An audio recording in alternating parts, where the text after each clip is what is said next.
بسم اللہ الرحمن الرحیم۔ جناح یوتھ فورم پاکستان کے زیر اہتمام تقریری مقابلے میں مجھے جس عنوان پر گفتگو کرنے کا موقع ملا ہے وہ ہے اے قائد ہم شرمندہ ہیں اس دور کے انسان ہو کر۔ احمد فراز کا ایک شعر قائد کی نظر کرتا ہوا میں اپنی گفتگو کا آغاز کرنا چاہوں گا کہ کس سے عالم زمانہ کی شکایت کرتے، کس سے عالم زمانہ کی شکایت کرتے کہ واقف حال تو کوئی بھی نہ رہا تیرے بعد۔ تاریخ ایک واقعہ میں ملتا ہے کہ جب لارڈ ماؤنٹ بیٹن نے رات کے 3:30 بجے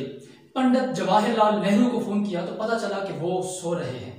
اور اسی وقت جب انہوں نے قائد اعظم محمد علی جناح کو فون کیا تو پتہ چلا کہ وہ جاگ رہے ہیں۔ جب لارڈ ماؤنٹ بیٹن نے قائد سے جاگنے کی وجہ پوچھی کہ نہرو اس وقت سو رہا ہے اور آپ جاگ رہے ہیں، تو قائد نے جواب دیا کہ اس کی قوم جاگ رہی ہے اس لیے وہ سو سکتا ہے، اور میری قوم سو رہی ہے اس لیے مجھے جاگنا ہوگا۔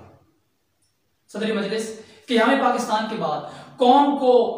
اجتماعی شعور کی بیداری کا جو مظاہرہ کرنا چاہیے تھا وہ ہم نہ کر سکے، اور اس لیے ہمیں کہنا پڑتا ہے کہ اے قائد ہم شرمندہ ہیں اس دور کا انسان ہو کر۔ قائد کا پاکستان کہنے کو تو اسلامی جمہوریہ پاکستان ہے، لیکن ہمارے حکمرانوں کے لیے اسلام ایک الزام کے درجے پر رہ گیا ہے۔ صدر مجلس، ایک لمحے کے لیے اگر پاکستان کا جذبہ محرکہ سیکولر اسٹیٹ کا قیام ہی مان لیا جائے،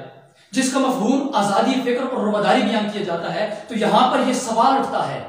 کہ وہ آزادی فکر اور رواداری کس شعبے میں ہے؟ یہاں تو نہ سیاسی حلقوں میں اس رواداری کا عکس نظر آتا ہے اور نہ ہی مذہبی حلقوں میں اس کا عکس نظر آتا ہے۔ قائد نے تو ایک ایسے پاکستان کا خواب دیکھا تھا، ایک ایسے پاکستان کا خواب دیکھا تھا جس میں کسی ایسے امتیاز اور تفریق کی کوئی گنجائش نہیں تھی،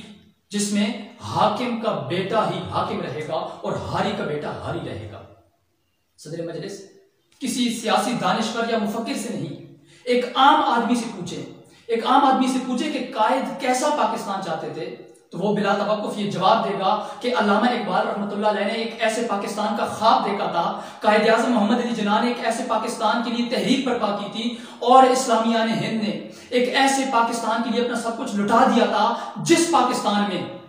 کسی وائس رائے، کسی چودھری، کسی بادشاہ، کسی رئیس کا قانون نہیں، اللہ اور اس کے رسول کا قانون نافذ ہوگا جو ہر ایک کو عزت نفس، مساوات اور انصاف کی ضمانت فراہم کرے گا۔ مگر اے قائد، ہم